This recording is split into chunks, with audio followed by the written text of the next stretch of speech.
D'août est le mois de la prospérité. This is the month, where God wants you to prosper. C'est le mois où Dieu veut que tu prospères. En fait, c'est à partir de ce mois, Dieu veut que tu prospères. Je vous ai dit 5 raisons pour lesquelles vous devez vous intéresser à la prospérité. La toute première, c'est que it is the will of God for you to prosper. C'est la volonté de Dieu pour toi que tu prospères. Il dit, je souhaite que tu prospères à tous égards. C'est pas ça? Je souhaite que tu prospères à tous égards. Dieu veut que tu prospères, pas seulement sur le plan spirituel, pas seulement sur le plan mental, pas seulement sur le plan de la santé, le plan physique, mais Dieu veut que aussi dans tes poches, il y ait de la prospérité. Dieu veut que tes poches parlent en langue. Yes. This is the will of God for you. La deuxième raison pour laquelle tu dois t'intéresser à la prospérité, c'est que Dieu lui-même est riche. Le langage de Dieu est un langage de prospérité. Le langage de Dieu n'est pas un langage de pauvreté. C'est un langage de prospérité. Reduce the volume here. C'est un langage de prospérité. Donc si Dieu lui-même est riche, comment vous voulez que ses enfants soient pauvres? Vous savez, quand vous vivez dans une famille de riches, on vous apprend les attitudes de riches depuis votre enfance. On vous dira, portez la chaussure quand vous sortez du lit. On vous dira le matin, quand vous vous levez, brossez-vous les dents. Mais quand vous vivez dans une maison, excusez-moi, je ne le dis pas pour vous embarrasser, mais dans une maison d'un certain standing, il y a des choses qu'on ne vous apprend pas. Il y a des choses qu'on ne vous dit pas forcément. Et si Dieu est notre Père et que c'est un Dieu riche, nous devons être enseignés à la richesse. Nous devons être enseignés. Il y a certaines ethnies et certains peuples en Afrique et dans le monde, on enseigne aux enfants depuis le bas âge à être des commerçants et à être des hommes d'affaires. Hello. Il y a certains peuples à qui on enseigne aux jeunes filles en bas âge à être des mères. À être des mères. On leur apprend depuis leur enfance à être des mères. Je pense que si Dieu est un Dieu de prospérité, est un Dieu riche, on devrait nous apprendre aussi, depuis notre nouvelle naissance, le langage de la prospérité. Ce n'est pas moi qui dis que Dieu est riche. La Bible dit, en Ageu chapitre 2, que tout l'argent, c'est Dieu lui-même qui dit, tout ça c'est à moi. Donc si tout l'argent appartient à Dieu, ça veut dire que Dieu est le plus riche sur cette terre. Dieu est le plus riche au monde. La troisième raison pour laquelle tu dois t'intéresser à la prospérité, c'est que Jésus-Christ est mort pour que tu sois riche. La Bible dit, en 2 Corinthiens, le chapitre 8, le verset 9, la Bible dit, de riche qu'il était, il s'est fait pauvre pour que nous soyons enrichis. Donc la mort de substitution, quand on dit substitution, c'est un remplacement. Donc une chose que Jésus-Christ a remplacée dans ta vie, c'est la pauvreté. Il t'a donné la richesse et il a pris la pauvreté. La troisième raison pour laquelle tu dois prospérer, c'est que, la quatrième raison, je vous l'ai dit, c'est ça? C'est ça la quatrième raison. C'est que l'argent répond à tout. Ecclésiaste chapitre 10, verset 19, dit, l'argent répond à tout. L'argent répond à tout. Tu n'as pas idée de ce qu'un homme peut faire avec l'argent. Tu n'as pas idée. Aujourd'hui, avec l'argent, on peut aller sur Mars. Il y a quelqu'un qui est en train de construire un hôtel sur Mars. Je crois que c'est sur Mars ou sur la Lune. Sur Mars. Et bientôt, il y aura des séjours. C'est-à-dire, si tu veux aller passer un week-end sur une autre planète que la Terre, tu n'as pas idée de ce qu'on peut faire avec l'argent. C'est l'argent qui a fait que les hommes sont allés une fois sur la Lune. Tu n'as pas idée. L'argent répond à tout. L'argent répond à tout. C'est quand tu n'as pas, tu limites le pouvoir de l'argent. Quand tu vas commencer à voir, tu vas voir que vraiment, l'argent a un pouvoir. On a parlé longuement du pouvoir de l'argent. La cinquième et la dernière chose, c'est qu'il n'y a rien dans la pauvreté. Je ne connais pas quelqu'un qui a reçu le trophée du plus pauvre. On le montre à la télé, on dit, lui, là, il a fini en pauvreté. C'est le plus pauvre. Lui, il sait être pauvre. Il a les clés de la pauvreté. Mais je connais un magazine qu'on appelle Forbes, qui chaque mois ou chaque année, d'accord, indique les hommes les plus riches au monde. La pauvreté, là, ça ne donne aucun trophée. Dis à ton voisin, il n'y a pas d'avenir dedans. Il n'y a pas d'avenir. Il n'y a pas d'avenir. Il n'y a pas d'avenir. Il n'y a rien que tu vas gagner dans la pauvreté. Au contraire, tu ne vas que perdre. Alléluia. Ce soir, je veux t'introduire ou bien t'emmener dans un autre chapitre pour que tu comprennes mieux la prospérité. Et ce soir, je veux parler de 4 raisons pour lesquelles tu dois prospérer. Ou si tu veux, pourquoi tu dois prospérer. Tu vois, pourquoi tu dois prospérer. Mais avant, je veux 3 personnes. 3 personnes qui vont commencer à être prospères à partir du mois d'août. Est-ce que je peux avoir 3 personnes? Bien.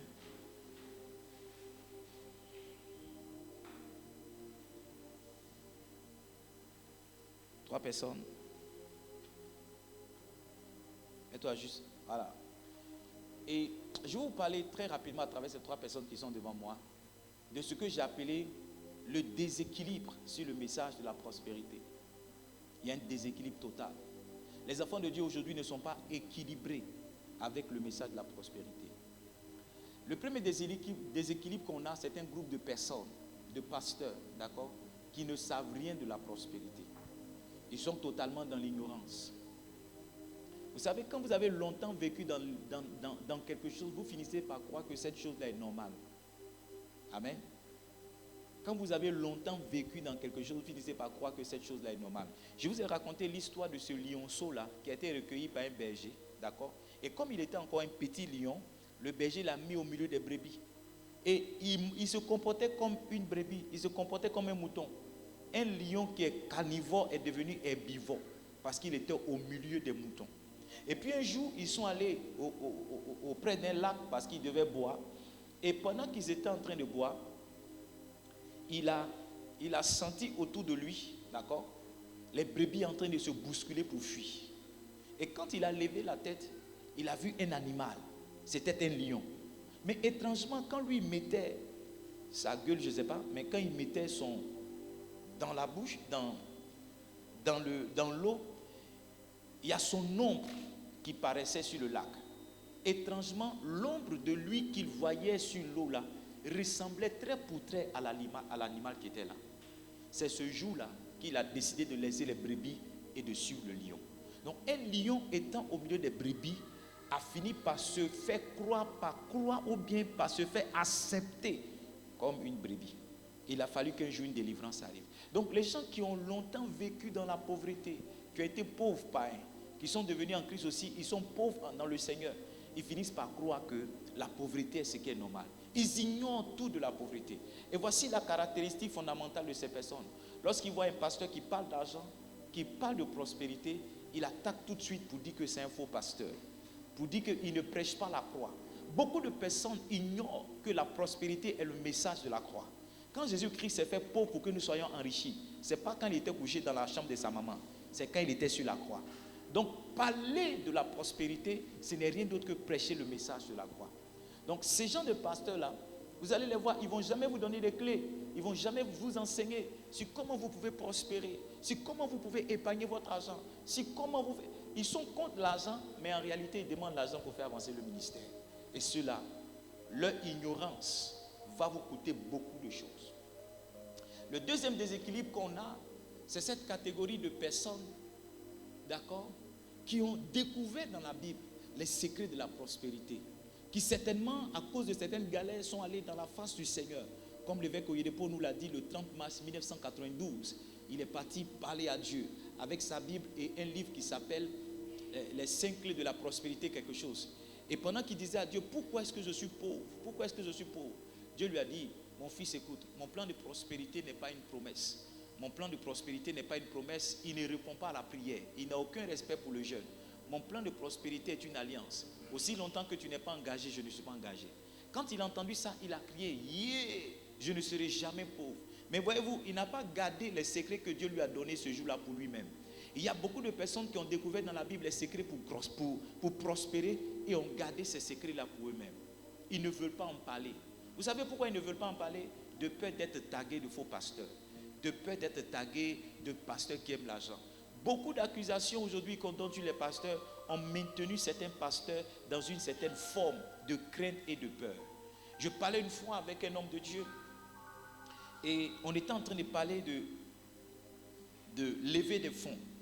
Et il a dit, bon, lui, un jour il priait pour une dame et puis Dieu lui a dit que la dame devait faire une offrande.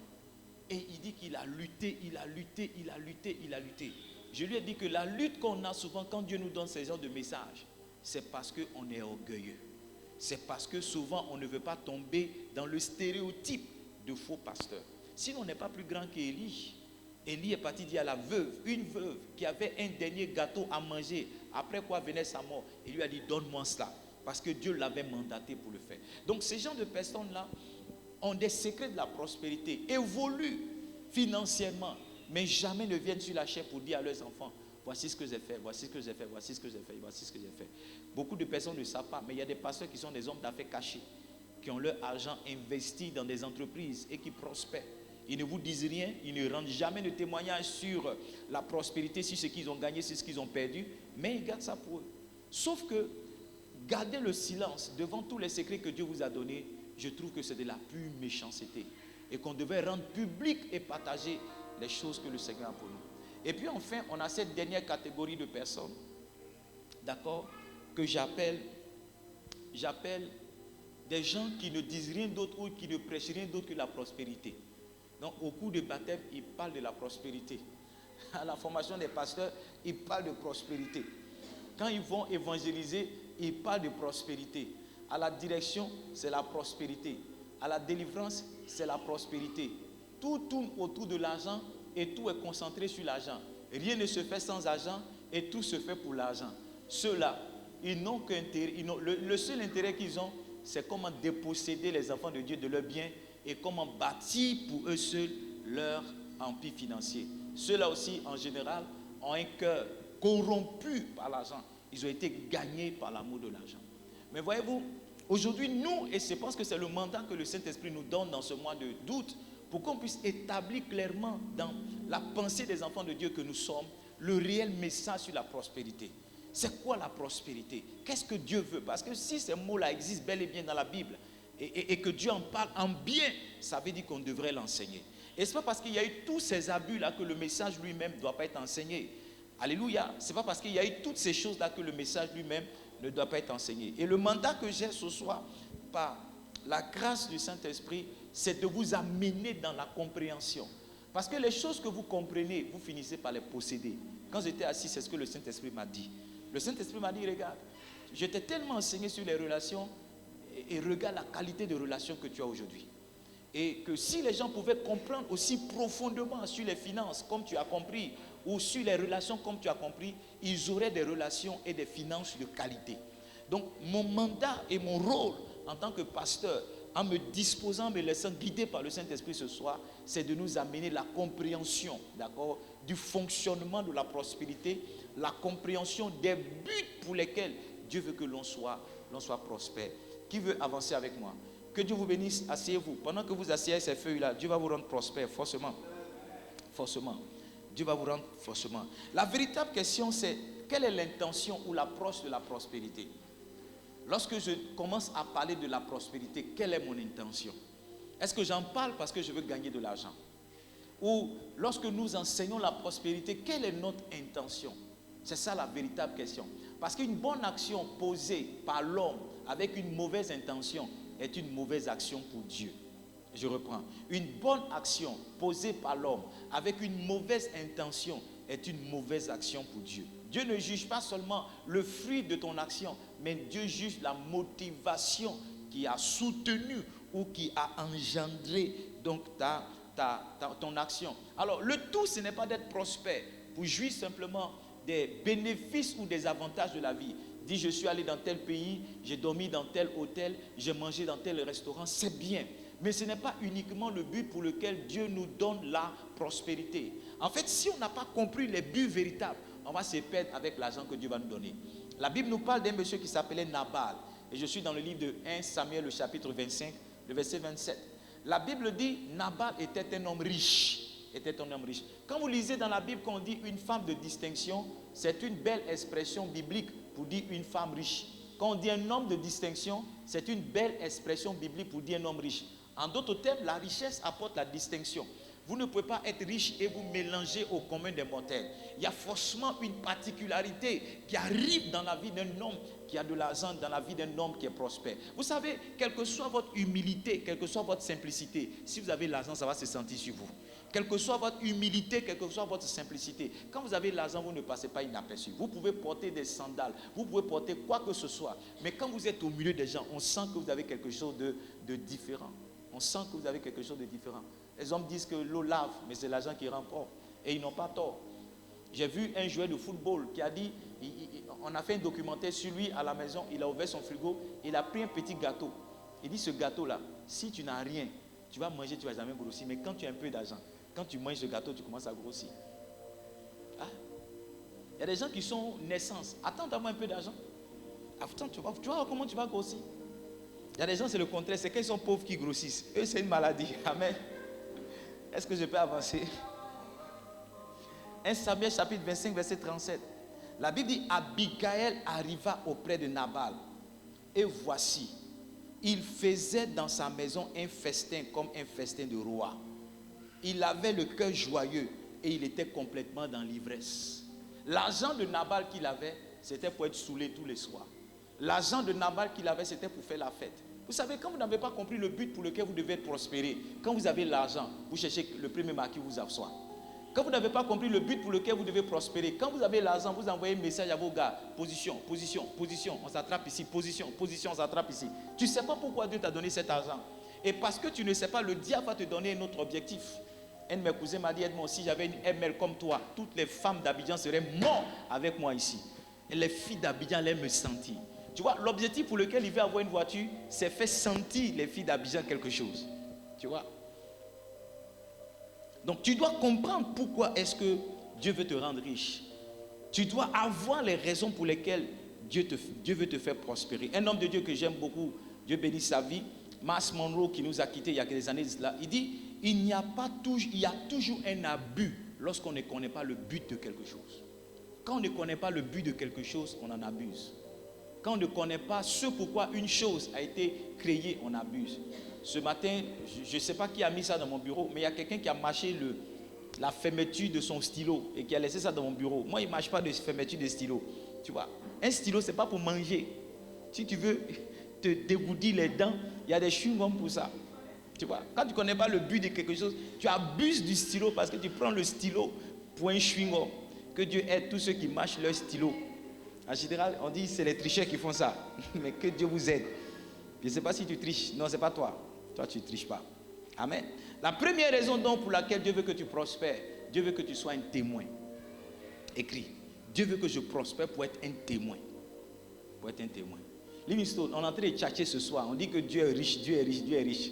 Si Dieu est riche, on doit l'être aussi. Amen. Oui, on doit l'être. On doit être prospère pour montrer aux gens qu'en suivant le Seigneur, on n'a pas gâché sa vie. Il y a un tel niveau de vie chrétienne qui ne donne pas envie aux autres de se consacrer, de se donner à Jésus. Oui. Il y a des sœurs, quand tu les vois dans leur robe, dans leur foulard et dans leurs chaussures, ma sœur, tu aimes Jésus, mais tu te demandes est-ce que c'est la bonne décision de donner ta vie à Jésus. Il y a des frères, lorsque tu les vois, surtout les appelés, quand tu les vois, tu te demandes est-ce que c'est une bonne chose même de servir le Seigneur. Et tu te poses la question, est-ce que c'est une bonne chose? Quand tu es convaincu que c'est une bonne chose, tu te demandes, mais est-ce que c'est la voie? Est-ce que c'est comme ça on finit? Ils ne font pas rêver du tout. Je crois que Dieu rend prospère ses enfants pour dire aux autres, quand on me suit, voici ce qu'on fait. La Bible dit, lorsque Mardochée devait être honoré par le roi, lorsqu'il appelait Aman, Aman a décrit tout ce que le roi devait porter à Mardochée pour qu'il soit honoré. Mais quand Aman sortait avec Mardochée, il a dit, voici ce que le roi fait à celui qui veut honorer. Donc Dieu nous met dans une forme, pas d'opulence, mais dans une forme de besoin satisfait pour dire aux gens, quand on marche avec Jésus, voici ce qu'on devient. Quand on marche avec le Seigneur, voici où on va. Quand on marche avec le Seigneur, voici ce qu'il peut faire pour nous. Je parlais avec un homme de Dieu aujourd'hui, pendant qu'on était dans le bureau, il me parlait, il me disait, avant il travaillait 6 jours par semaine. Mais il dit maintenant qu'il a décidé la vision du Seigneur, il travaille 4 jours. Quelquefois, il ne travaille qu'un seul jour. Mais il dit ses revenus ont été multipliés par il ne sait combien.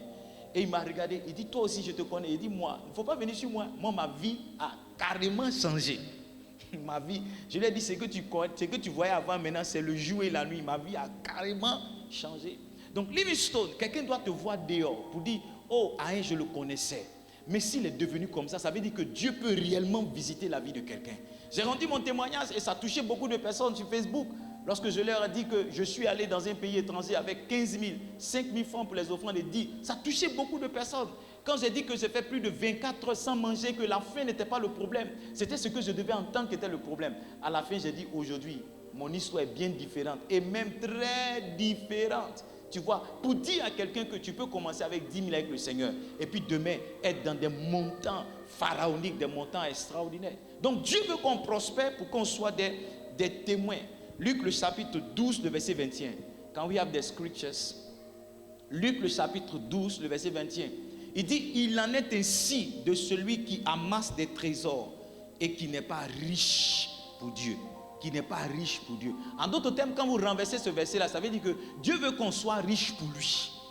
Dieu veut qu'on soit riche pour lui pour dire quoi? Pour montrer aux gens qu'en réalité, c'est lui qui nous enrichit. C'est pourquoi dans le livre de Deutéronome au chapitre 8, le verset 18, il dit, ne dis pas en toi-même que ma force et ma puissance m'ont donné ces richesses. Dieu veut que chaque fois que nous sommes enrichis, on puisse s'arrêter et dire au monde entier que ce que nous sommes, c'est lui qui nous l'a accordé. C'est lui qui a permis que nous l'ayons. Donc la raison, la première pour laquelle Dieu veut te donner les richesses, c'est pour que tu puisses l'honorer avec. C'est pour que tu puisses l'honorer avec. C'est pour que tu puisses l'honorer avec. Donc vous êtes riche pour Dieu lorsque votre richesse sert à honorer le Seigneur. Lorsque votre richesse sert à honorer le Seigneur. Je prie que Dieu vous rende prospère. Je prie que Dieu vous rende riche. Et qu'avec vos richesses, vous puissiez honorer le Seigneur. Dieu veut vous rendre riche pour montrer sa fidélité aux hommes. Pour montrer sa fidélité aux hommes. C'est pourquoi beaucoup de pasteurs, quand ils rendent un témoignage, ils montrent la photo de ce qu'ils étaient avant et de ce qu'ils sont devenus. J'ai vu la photo du pasteur Raoul Wafo. J'ai vu les grosses chemises dans lesquelles il était et les costumes maintenant qu'il... J'ai vu aussi le témoignage du bishop Ouattara Mohamed Idriss. Je ne sais pas si vous avez déjà vu cette photo-là, où sur une première, il était comme un mort vivant. Et puis tu le vois aujourd'hui dans une forme. Quand tu regardes ça, et que toi tu as commencé le ministère, tu dis oui, Dieu est fidèle. Donc Dieu a béni financièrement ces hommes-là pour que d'autres personnes qui sont au bas de l'échelle, les regardant, disent voici des modèles, voici des témoins de ce que Dieu enrichit, de ce que Dieu change la situation financière des gens. Je pense que tu seras le prochain modèle de ta famille. Amen. Tu seras même le prochain modèle de ton village. Amen. Oh, ton amen est bizarre. J'ai dit tu seras le prochain modèle de ta famille, le prochain modèle de ta maison. On dira oui, Dieu est vraiment fidèle. Dieu est vraiment bon. La deuxième raison, et je veux peut-être insister un peu plus là-dessus, pour laquelle Dieu veut te rendre prospère, Dieu veut te rendre riche, c'est aussi pour satisfaire tes besoins. Oui, Dieu s'intéresse à la qualité de notre vie. En Ésaïe au chapitre 48, le verset 17 au verset 19, on a appris ce qu'on appelle les 3 B. Dieu veut ton bien, il veut ton bien-être et ton bonheur. Ton bien, ton bien-être et ton bonheur, ça ne peut pas être si tu n'as pas l'argent. ADC Kake. ADC Kake. ADC Kake. Ouais.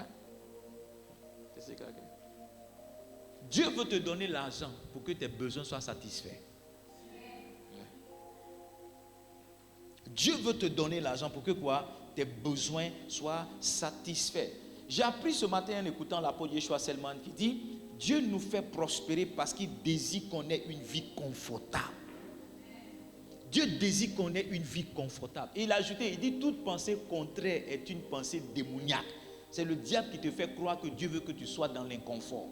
Quelle est la gloire de Dieu quand tu dors sur une natte? Dieu est glorifié comment? Dieu est glorifié comment? Quelle est la gloire du Seigneur quand tu ne peux pas payer ton loyer? La gloire de Dieu c'est où? Quelle est la gloire de Dieu quand tu ne peux pas prendre soin de tes enfants? La gloire de Dieu est où? Mais Dieu est glorifié lorsque tu peux payer la scolarité de tes enfants, lorsque tu peux les mettre dans les meilleures écoles. Oui, Dieu est glorifié lorsque tu peux avoir les meilleurs produits pour ton corps. Dieu est glorifié. Dieu est glorifié. Donc Dieu nous enrichit pour qu'on puisse prendre soin de nos besoins. Écoutez-moi, vous serez un indigent et un mendiant si vous ne pouvez pas prendre soin de vous. Vous allez perdre votre dignité. Allez demander à Batimée, allez demander à ce monsieur de 40 ans qui ne marchait pas, qui était devant la porte appelé la belle. La Bible dit qu'il tendait là, on le soulevait, là, on le déposait là le matin jusqu'au soir. Pour faire quoi? Pour mendier. Parce qu'il ne pouvait pas prendre soin de lui-même. Dieu te donne l'argent pour que tu prennes soin de tes besoins. Livingstone, pensez-vous que votre pasteur pourrait prêcher avec autant de charisme, de paix, si son loyer n'est pas payé? Hein? Si, comment un pasteur pourrait se concentrer pour la préparation de son message s'il a des factures impayées, s'il a des gens à qui il doit? Comment il pourrait le faire? Donc Dieu nous rend prospères afin que nos besoins, en tout cas, soient satisfaits. Je veux lire pour vous, pour cela, un verset, 2 Corinthiens, le chapitre 9, le verset 8. N'oubliez pas, 2 Corinthiens, le chapitre 8, le verset 9, dit que de riches que nous étions, Jésus-Christ s'est fait pauvre pour que nous soyons enrichis. Maintenant, lisons 2 Corinthiens 9, le verset 8. Il dit, Dieu veut, Dieu peut, pas veut, Dieu peut. Ça veut dire que Dieu a la capacité de t'enrichir. Il dit, Dieu peut vous combler de toute grâce, de toutes sortes de grâces. Maintenant, regarde, il dit, afin que possédant toujours, en toutes choses, de quoi satisfaire à tous vos besoins. Dieu peut nous donner toujours suffisamment de quoi satisfaire, pas quelques-uns, pas les besoins d'eux. Il dit tous vos besoins, tout ce dont tu as besoin, Dieu peut t'enrichir pour que ton besoin soit satisfait. Maintenant, laissez-moi ouvrir une parenthèse pour vous dire que le besoin est différent du désir. Amen. Le besoin est différent de quoi? Et ce que la Bible dit, ce n'est pas ton désir. Ce que la Bible dit, c'est ton besoin. Par exemple, ce soir, après le culte, tu as besoin de manger. Tu comprends? Tu peux manger APF, attiqué, aide-moi, poisson fumé. Mais ton désir peut être, par exemple, une pizza avec une glace au chocolat. Tu comprends, non? Ce que Dieu te donne l'argent pour faire, ce n'est pas pizza avec glace au chocolat. Parce que nous, c'est à ce niveau-là qu'on dit qu'on est prospère. Quand tu vois quelqu'un dire, oh, ça c'est les richesses, il y a sa nourriture, comment il mange. Et j'écoutais l'évêque, l'apôtre hier soir ce matin, qui nous fait, et je crois qu'il a raison. Il dit, les Africains pensent que la prospérité, c'est quand ils mangent tout et n'importe quoi. C'est ça. Il dit, il a réussi. Quand quelqu'un s'assoit, il mange une montagne de foufou, avec à l'intérieur de la sauce, tous les animaux qui existent en Côte d'Ivoire, les crabes, les escargots. Quand c'est comme ça, on dit, oh, vraiment, le gars, il a réussi. Est-ce que tu vois comment il mange? Tu vois, nous on pense que c'est le nombre de poissons, de viande dans la sauce qui définit plutôt la prospérité des hommes. Non, la Bible dit que Dieu nous donne pour satisfaire nos besoins, pas nos désirs. Besoins. Tu peux désirer quelque chose dont tu n'as pas besoin. Hello? Tu peux désirer quelque chose. C'est pourquoi j'ai dit à la discipline financière, chaque fois que vous voulez faire une dépense, posez-vous la question, avez-vous réellement besoin de cela? Et il y a des femmes qui achètent des chaussures dont elles n'ont pas besoin. Et il y a des hommes qui achètent des habits dont ils n'ont pas besoin. Il y a aidez-moi à trouver, il y a des gens qui achètent des vêtements dont ils n'ont pas besoin. Ils désirent un vêtement bleu, ils l'achètent. Ils désirent un vêtement vert. Quelqu'un disait que quand il voit une chaussure qui lui plaît, il achète toutes les couleurs pour sa femme. Elle a peut-être besoin de la chaussure noire, mais lui va acheter la chaussure verte, la chaussure blanche, la chaussure. Tu vois, toutes ces choses-là, c'est des désirs, ce n'est pas des besoins. Que Dieu t'aide afin que tu puisses distinguer ton réel besoin de tous les désirs qui peuvent venir remplir ton esprit. Le diable peut te séduire aussi avec des désirs. Le diable peut te séduire avec des désirs. Donc je reviens pour dire la deuxième raison pour laquelle Dieu veut nous faire prospérer, c'est que Dieu veut que nos besoins soient satisfaits. Si tu n'as pas l'argent de toi à moi, comment ton besoin sera-t-il satisfait? Ton besoin de voyager, ton besoin de manger, ton besoin de te soigner, ton besoin, le besoin de tes enfants d'être scolarisés, ton besoin d'avancer. Comment tu penses que ce besoin-là sera satisfait? J'insiste là-dessus pour vous dire que si vous n'avez pas votre besoin satisfait, comme je l'ai dit, vous serez un indigent ou un mendiant. Puis, vous allez dérober, vous allez voler. Je crois de tout mon cœur qu'il y a beaucoup de personnes qui sont de bonne foi. Mais la difficulté de la vie les a amenés quelquefois à dérober, à être des voleurs. Vous attrapez certaines personnes et vous voyez ce qu'elles ont volé, vous posez des questions. J'ai vu un monsieur, il a volé une fois un ordinateur. Il a volé un ordinateur et quand on l'a attrapé, il a demandé pardon. Il a expliqué qu'il est dans le besoin avec sa femme. Sa femme est malade, il y a quelque chose qu'il doit faire. Et que ce n'est pas un voleur. Oui, si vous n'avez pas l'argent, dans le livre de Proverbes chapitre 30, il dit Seigneur, ne me rends pas pauvre afin que je ne vole pas. Il dit ne me rends pas trop riche aussi pour que une fois dans la richesse, je ne me souvienne plus de toi. Le manque, vous n'avez pas idée. Il y a beaucoup d'enfants qui ne sont pas le fruit de l'amour, qui sont le fruit de la faim. Oui. Il y a des femmes qui se sont fait enceinter, pas parce qu'elles aimaient un homme, parce qu'elles avaient faim. Elles sont allées espérant que le monsieur leur donne 10 000 francs par semaine. Et dans 10 000 francs par la semaine, un coup est rentré, c'est resté là-bas. L'enfant est sorti. Oui, beaucoup d'enfants qui sont le fruit de la faim, qui ne sont pas le fruit de l'amour. Quand quelqu'un n'a pas l'argent, vous ne pouvez pas aider, vous ne pouvez pas imaginer ce qu'il peut faire. Vous ne pouvez pas imaginer ce qu'il peut faire. Je prie que cette année, ce mois d'août, fais attention à mes paroles. Fais attention à mes paroles. Fais attention à mes paroles. Fais attention à mes paroles. Fais attention à mes paroles. Ce matin, une femme a fait une offrande. Elle cherchait un livre. Elle a mis en statut. Je lui ai dit, il faut payer tel livre. Elle a mis en statut, je cherche tel livre.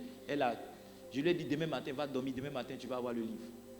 Le lendemain, elle m'a fait audio. Il dit, tu es un vrai homme de Dieu. Je te fais une offrande demain quand j'arrive au travail. Oui, il m'a fait une belle offrande ce matin. Et le lendemain matin, il y a quelqu'un qui lui a envoyé un audio pour dire, j'ai le livre là, viens chercher.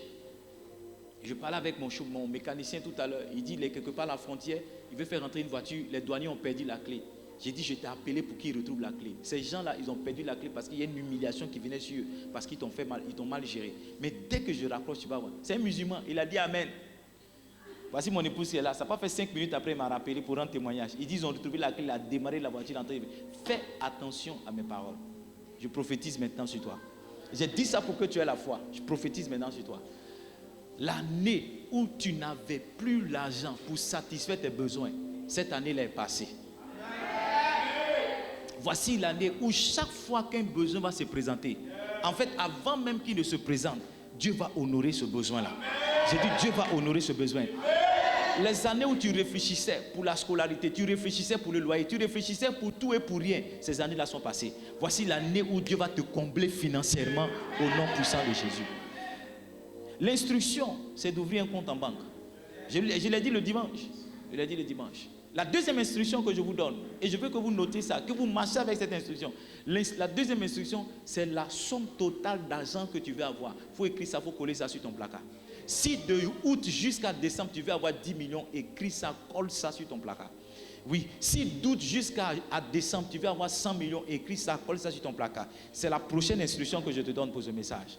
Tu vas rendre témoignage le 31. Tu vas dire, papa, j'ai écrit 10 millions, mais je ne savais pas. Quand je compte tout ce que j'ai reçu, mais c'est 10 millions 25 francs. Ça va t'arriver au nom de Jésus. Celui qui dit Amen, c'est de lui dont je parle. La troisième raison pour laquelle Dieu veut te faire prospérer. Et si vous avez observé, la première raison, elle-même, elle concerne Dieu. Je ne sais pas si tu as remarqué. Quand je dis que Dieu veut te faire prospérer pour que tu sois un témoin, ça veut dire que Dieu veut te faire prospérer pour que le regard des gens soit tourné vers lui. La prospérité que Dieu veut te donner, ce n'est pas pour que les gens te regardent. C'est pour que les gens, en te voyant, ils disent non. Le Dieu de Aïn là, je veux le servir. Le Dieu de, aide-moi, dis ton nom, le Dieu de, je veux le servir. Dis ton nom, le Dieu de Aïn là, je veux le servir.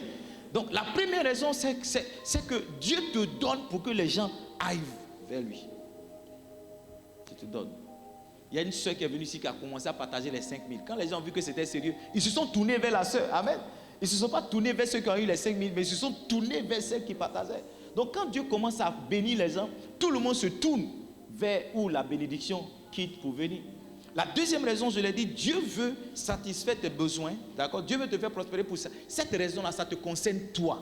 Ça veut dire que dans la prospérité que Dieu te donne, il y a sa gloire qu'il recherche, mais il y a aussi ta satisfaction qu'il recherche. La troisième raison, tu vas voir qu'elle concerne maintenant l'Église. Donc la troisième raison pour laquelle Dieu veut te faire prospérer, please help me with the sound. La troisième raison pour laquelle Dieu veut te faire prospérer, c'est que tu puisses faire de bonnes œuvres. Et je veux qu'on reste là sur ce verset. Il dit, Dieu veut vous combler de toutes sortes de grâces, afin que possédant toujours en sorte possédant toujours en toutes choses de quoi satisfaire vos besoins. Il dit quoi? Vous ayez encore. Écoute-moi, quand ton argent est fini, lorsque tu as satisfait tous tes besoins, tu n'es pas encore riche. Tu es riche lorsque tu as fini de satisfaire tes besoins, que l'argent est là encore. La Bible dit, afin que vous ayez encore. Écoutez, ce n'est pas moi qui ai écrit la Bible. Il dit, Dieu veut vous combler de toutes sortes de grâces, afin que possédant, ça veut dire ayant l'argent, toujours en toutes choses de quoi satisfaire à tous vos besoins, vous ayez encore en abondance pour de bonnes œuvres. Donc Dieu veut te faire prospérer pour de bonnes œuvres. Oui. Dieu veut te faire prospérer. Dieu veut que tu aies des ressources financières pour l'avancement du royaume de Dieu. Oui. Si on n'avait pas l'argent, on n'aurait pas fait tout ce qu'on fait. Il n'y a rien ici qui coûte 10 000. J'aime dire ça à mes enfants. Dans l'église, il n'y a rien qui coûte 10 000. Allez. Tout ce qu'on paye qui se gâte, c'est beaucoup d'argent. C'est beaucoup d'argent. Quand tu vois qu'on achète quelque chose, la dernière fois j'ai dit on a refait les lumières, et puis j'ai dit le prix auquel on a refait les lumières. Quelqu'un a crié, ah, ça seulement. Tu n'as pas encore bien crié. Tu n'as pas encore bien crié. Dieu veut nous rendre prospères afin qu'on puisse réaliser de bonnes œuvres. Combien de grands projets on a dans le cœur? Il y a des gens ici qui veulent nourrir tous les orphelins de Dabou. Qu'est-ce que tu attends? Il y a des gens qui veulent s'occuper de toutes les veuves. Tu es là, qu'est-ce que tu attends?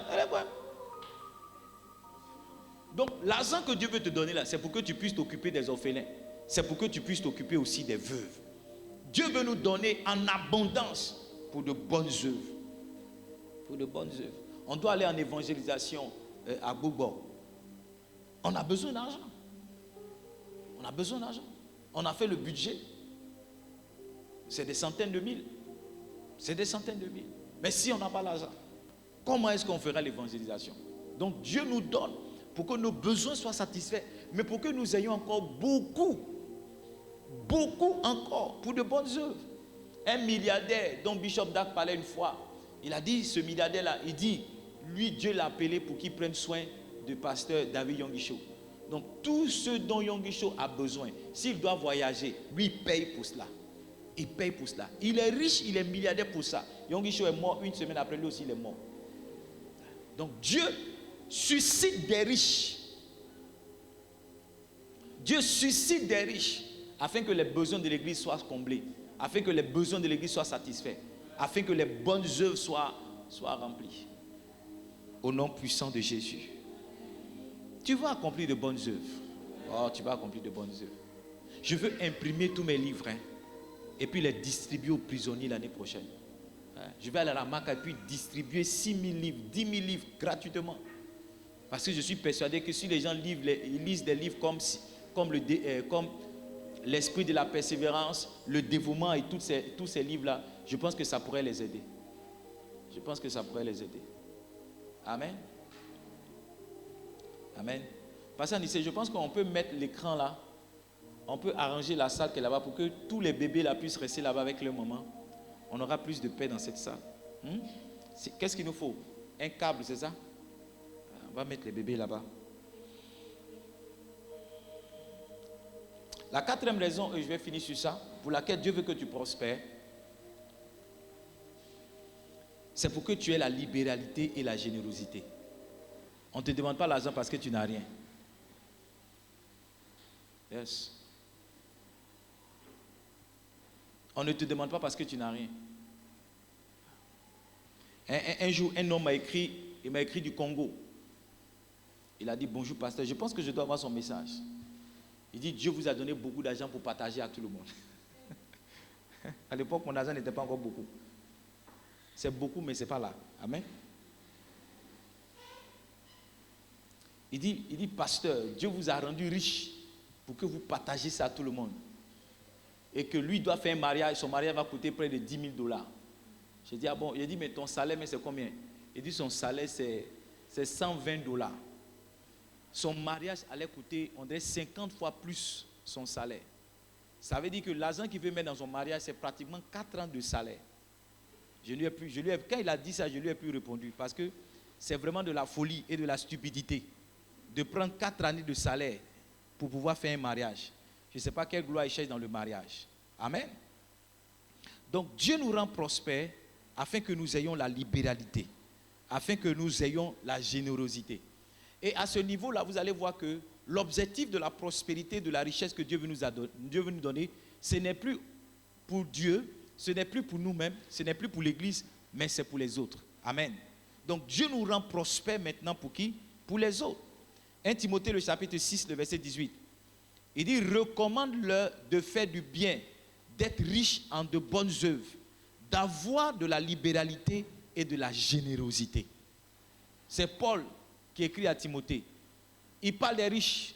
Au verset 17, il va dire, dis aux riches de ne pas être orgueilleux, de ne pas placer leur espérance dans l'argent. Au verset 18, il dit, mais recommande-leur de faire du bien, d'être riche en de bonnes œuvres, d'avoir de la libéralité. Donc le commandement de Dieu pour nous, vis-à-vis, ou bien l'objectif de Dieu pour nous, par rapport à la richesse qu'il nous donne, c'est que nous puissions produire de la libéralité et de la générosité. C'est que nous puissions produire quoi? De la libéralité. C'est pourquoi si ton cœur est fermé, Dieu ne va pas te rendre riche. Si tu es méchant, Dieu ne va pas te donner. Non. Dieu donne à celui qui peut distribuer. Dieu donne à celui qui peut donner. Beaucoup de personnes se posent la question, pourquoi c'est toujours mon frère? Pourquoi c'est toujours ma soeur qui a ceci? Pourquoi c'est toujours celui-là qui a ceci? Pourquoi c'est toujours lui qui rend témoignage? J'ai observé dans l'église, comme je vous l'ai dit, les gens qui donnent, ce sont les mêmes qui rendent témoignage. Parce que Dieu donne à celui qui peut redonner. Dieu donne à celui qui peut assister. Dieu donne à celui qui peut pouvoir. Dieu donne à celui qui peut redonner à quelqu'un. Donc si vous n'avez pas un bon cœur, si vous n'aimez pas les gens, si vous ne savez pas partager, Dieu ne saura pas jamais vous donner. Maintenant, écoutez-moi bien. Beaucoup de personnes pensent que c'est parce qu'elles n'ont pas beaucoup qu'elles ne donnent pas. C'est faux. C'est faux. Vous savez, avec Dieu, il y a toujours la fidélité. Si dans tes 1000 francs que tu as, tu peux donner 100 francs à quelqu'un, Dieu peut te donner 10 000 pour que tu donnes 1000 francs à quelqu'un. Si dans tes 10 000, tu peux donner 1000 francs à quelqu'un, Dieu peut te donner 100 000 pour que tu donnes 10 000 à quelqu'un. Si dans tes 100 000, tu peux donner 10 000 à quelqu'un, Dieu peut te donner 1 million pour que tu donnes 100 000 à quelqu'un. Donc tu ne donnes pas parce que tu n'as pas beaucoup, tu ne donnes pas parce que ton cœur même n'est pas disposé à donner. Parce que si ton cœur est disposé à donner, que tu commences à donner, Dieu va te donner plus d'argent pour que tu puisses donner davantage. Quelqu'un dit Amen. Amen. Donc Dieu nous donne pour que on puisse être, chacun de nous puisse être libéral. Dieu nous donne pour que chacun de nous puisse partager. Dieu nous donne pour que chacun de nous puisse donner à quelqu'un d'autre. Et donc le premier objectif, comme j'ai dit, c'était quoi? C'était pour glorifier Dieu, d'accord? Le deuxième, c'était pourquoi? C'était pour nous faire du bien nous-mêmes en tant qu'enfants de Dieu. Le troisième objectif, c'était quoi? C'était pour assister l'Église. Le troisième objectif maintenant, c'est pour assister les autres. Quand vous voyez le pasteur Mohamed, il va faire des croisades, il donne des blocs opératoires, il partage des matelas, il partage de ceci, il partage de cela. Quand on va, il ne demande pas qui est musulman, il ne demande pas qui est ceci, qui est cela. Il y a beaucoup de personnes qui sont touchées par son acte de compassion. Mais tout ça, ça coûte de l'argent. Ce sont des millions de francs CFA. Tout ça, c'est de l'argent. Ça coûte des millions de francs CFA. Donc, Dieu nous rend prospères pour qu'on puisse s'occuper aussi des autres. Amen. Amen. Maintenant, je vais finir en parlant des recommandations de Dieu par rapport à la prospérité. En parlant de quoi? Recommandations de Dieu par rapport à la prospérité. Et pour cela, je veux qu'on lise 1 Timothée, le chapitre 6, le verset 17. Donc le verset juste avant. Recommande aux riches. Dieu n'est pas contre les riches, mais il a un manuel pour les riches. Amen. Voilà. Dieu n'a pas dit aux riches de donner tout ce qu'ils ont pour qu'ils soient pauvres. Dieu n'a jamais dit ça. Mais Dieu a un manuel pour les riches. Comme il a un manuel pour les pauvres, c'est de travailler. Il dit tout travail procure l'abondance. Donc si tu veux atteindre la richesse, il faut travailler. Amen. Il dit recommande aux riches du présent siècle de ne pas être orgueilleux. Donc la première recommandation de Dieu par rapport à l'argent, par rapport aux gens qui rendent prospères, c'est de faire en sorte qu'ils ne tombent pas dans l'orgueil. Et pour cela, je veux citer l'exemple d'un monsieur qu'on connaît très bien dans cette église, qui est Osias.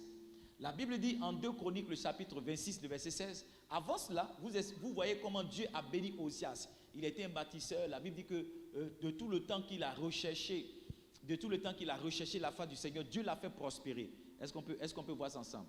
2 Chroniques, le chapitre 2 Chroniques, le chapitre 26.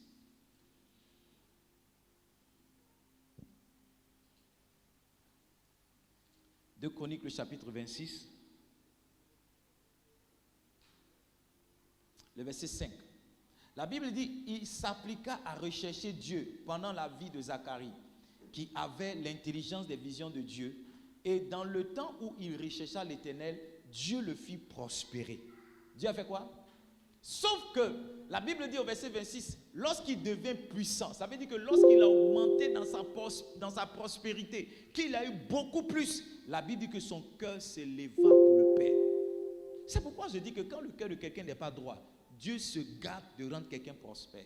Parce que l'argent que tu cherches, si ton cœur n'est pas pur, ça va te détourner de la voie du Seigneur. Ton espérance ne sera plus en Dieu, mais ton espérance sera dans ton argent.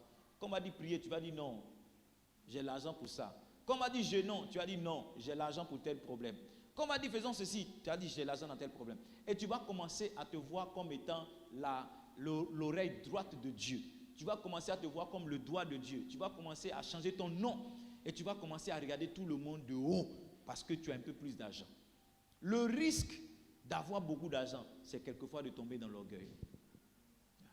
Donc avant de demander à Dieu de te faire prospérer, est-ce que ton cœur est pur? Est-ce que ton cœur est simple?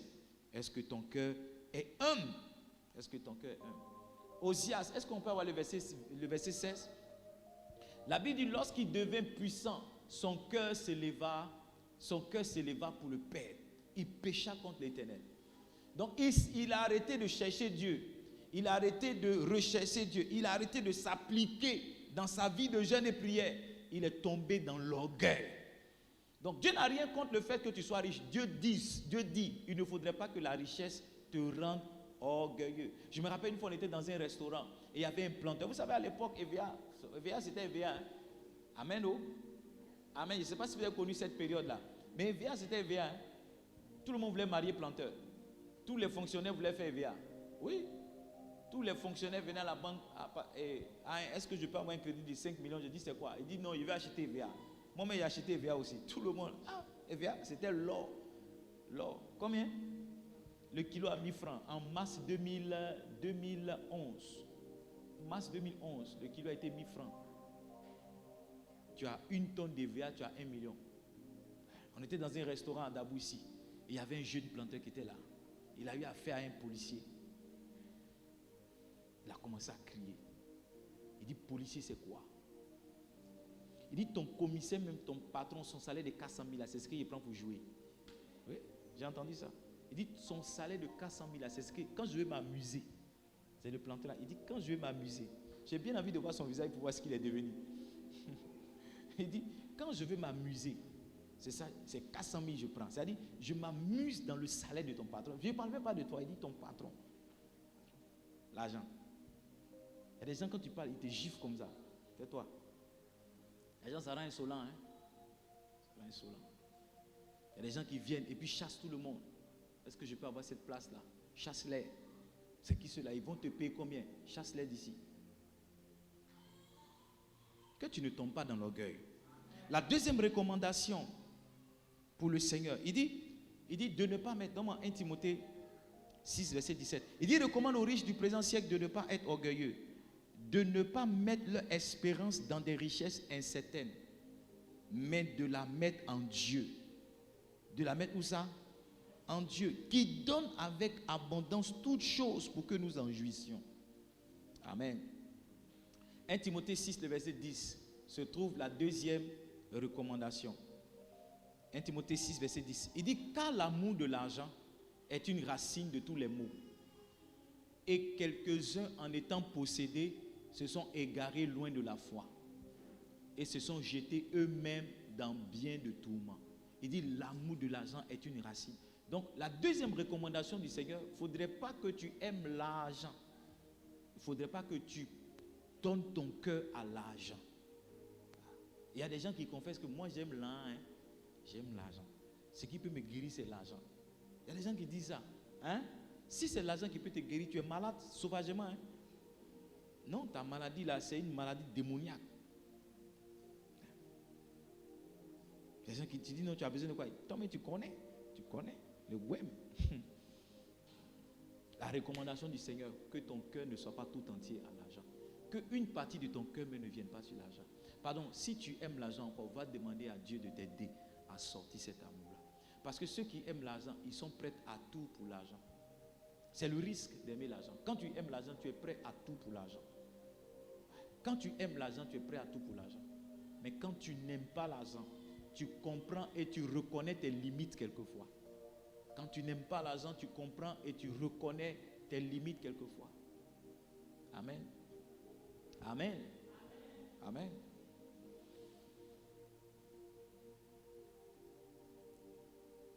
Donc, première recommandation, c'est quoi? Ne pas être orgueilleux. Deuxième recommandation, c'est quoi? Ne pas aimer l'argent. Et puis, troisième recommandation, enfin, on revient toujours dans 1 Timothée 6, verset 17. Ne pas placer sa foi, son espérance en l'argent. Il ne faut pas dire s'il y avait l'argent. Il ne faut pas croire que c'est plus d'argent qui va changer ta vie.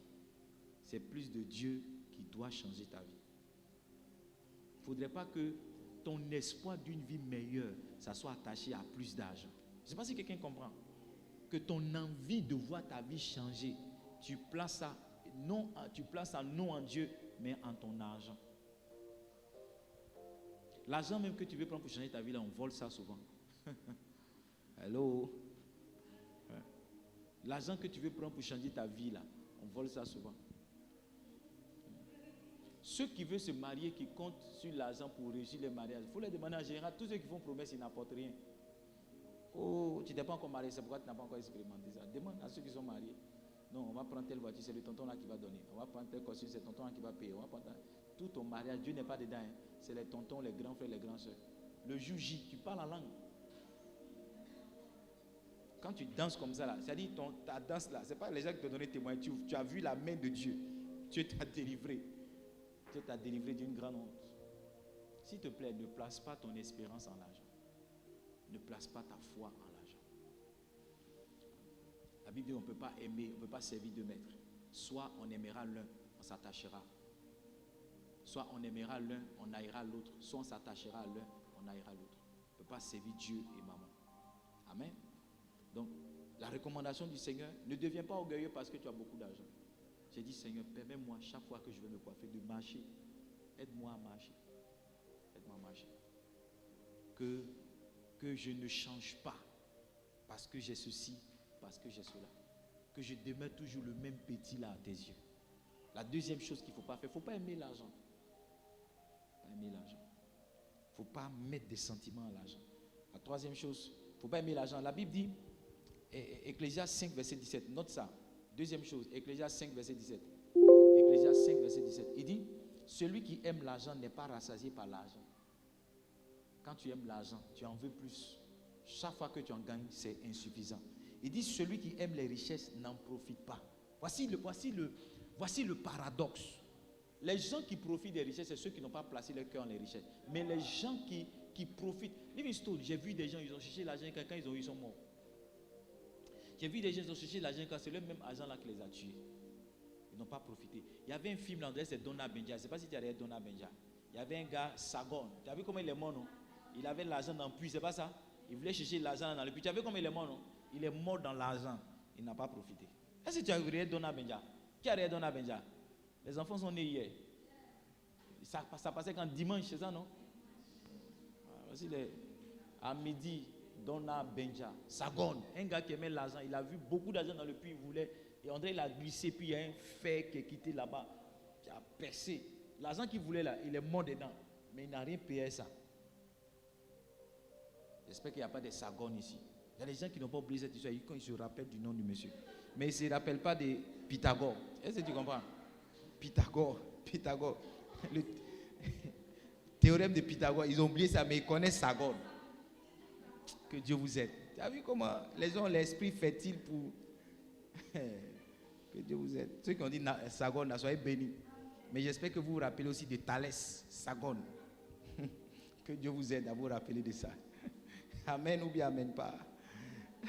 Ne vous confiez pas en l'argent. Ne confiez pas en l'argent. Ne confiez pas en l'argent. C'est Dieu qui peut changer ta vie d'abord. L'argent même que tu vas avoir, la Bible dit, c'est l'Éternel qui te donnera la force pour acquérir ses richesses. On finit avec ça. Deutéronome 8, verset 18. Deutéronome 8, verset 18. Deutéronomie. Deutéronomie. C'est comme ça qu'on dit en anglais. Deutéronomie. Is that correct? Il dit, souviens-toi de l'Éternel ton Dieu. C'est lui qui te donnera la force pour les acquérir. Viens verset 17 d'abord. Viens verset 17. Il dit, garde-toi de dire en ton cœur, ma force et la puissance de ma main m'ont acquis ces richesses, cet argent. Souviens-toi de l'Éternel ton Dieu, car c'est lui qui te donnera la force pour les acquérir. C'est pourquoi tu ne dois pas placer ta foi. Parce que même l'argent que tu vas avoir, c'est Dieu qui va te donner la force. Donc l'argent que tu dois avoir, ça porte le nom de Dieu. L'argent là même c'est pour Dieu. Donc si tu as un peu, ça veut dire qu'il a accepté que tu es. Amen ou bien amen pas. On va se tenir debout. Livingstone, écoutez-moi bien. La prospérité est votre droit d'alliance. Vous ne faites rien de mal à devenir riche. Je dis ça pour casser certaines forteresses qu'on a mis dans vos cœurs et dans votre esprit. Je dis ça pour vous aider à casser cela. La prospérité, c'est votre lien.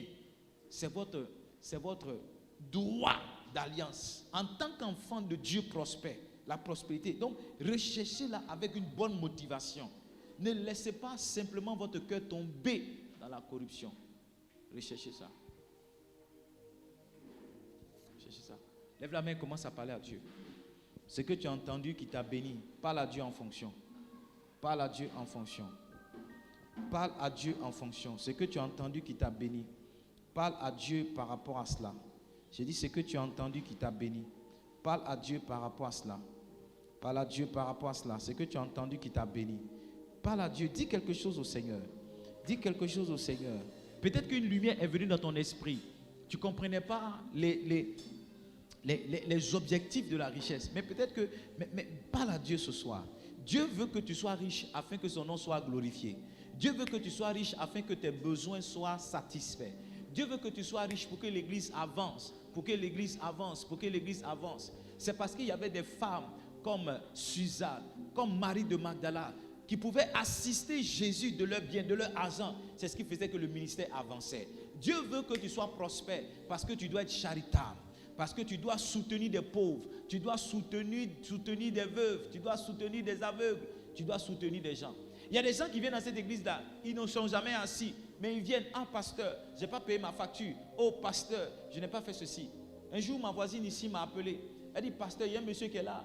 Il dit, non, on a opéré son enfant. Il doit te voir, tu es où? J'ai dit, il s'appelle comment? Elle a dit son nom. J'ai dit, je ne le connais pas. Elle dit, monsieur, est-ce que vous le connaissez? Il dit, non. Elle dit, mais comment tu peux, tu ne connais pas quelqu'un? J'ai dit, mamie, quand tu me vois, je viens m'asseoir, toute ma journée, c'est comme ça. Il faut qu'on ait l'argent pour soutenir ces personnes-là. Ce ne sont pas des gens qui sont de mauvaise foi. Sauf que leurs besoins font qu'elles se disent que c'est à l'église seulement elles peuvent soutenir. Maintenant, si on n'a pas l'argent, comment on peut soutenir ces personnes? Dis, Seigneur, rends-nous riches. Dis, Seigneur, rends-nous riches, rends-nous prospères. Give me des sound. Rends-nous prospères, rends-nous riches, rends-nous prospères, rends-nous riches.